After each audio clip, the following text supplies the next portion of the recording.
प्रिय साथियों, मैं 2 वीडियो में आप लोगों को डीआरए कोर्स के संबंध में कुछ ब्रीफिंग दिया। ये तीसरी वीडियो में मैं थोड़ा-सा हल्का-सा आपको यह जानकारी देना चाहूँगा कि डेप्ट में क्या होता है। डेप्ट में क्या होता है कि एक आदमी दूसरे आदमी को कोई मनी इस शर्त पर उधार देता है कि वो जो है इसको वापस करेगा। और वापस करेगा तो एक निश्चित समय के अंदर में वापस करेगा। वापस करते समय उस पर जो है ब्याज देगा। ब्याज भी जो देगा तो ब्याज की गणना जो है वो मासिक होगी, त्रैमासिक होगी।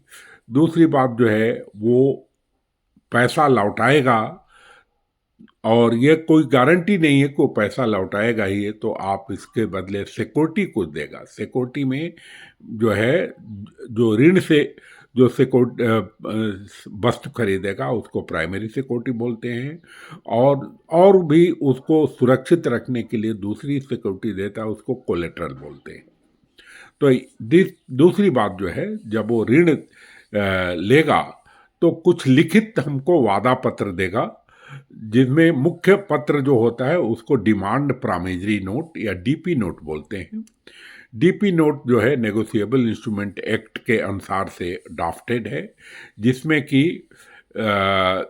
डेट रहता है, स्थान रहता है, अमाउंट रहता है और प्रामिज वर्ड रहता है। जैसे कि उस पर लिखा रहता है, on demand I promise to pay to such and such at the with interest at the rate of such and such on quarterly rest, monthly rest, ऐसा लिखा रहता है। और दो जो है साइन करता है, एक जो है टिकट पर करता है, एक जो है अलग से करता है। इसके अलावा और भी जो है डीपी डिलीवरी लेते हैं, उसके बाद अरेंजमेंट लेटर लेते हैं। कई चीज़ें हैं जो कि आप जब कोर्स में आएंगे तो पढ़ेंगे, समझेंगे।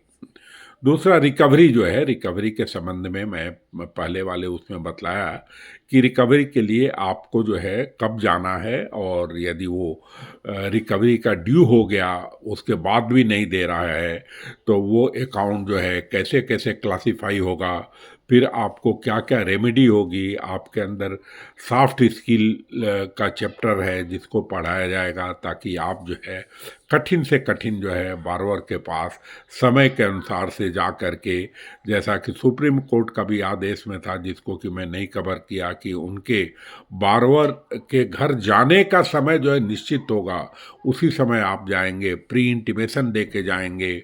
जब आप पढ़ने जाएंगे कोर्स को तो उसमें जो है जो रूल्स जो है रिजर्व बैंक का क्या है, फिर इंडियन बैंक एसोसिएशन का डेप्ट रिकवरी का रूल्स क्या है, ये सब चीज़ें जो है आप पढ़ेंगे तब आगे बढ़ेंगे।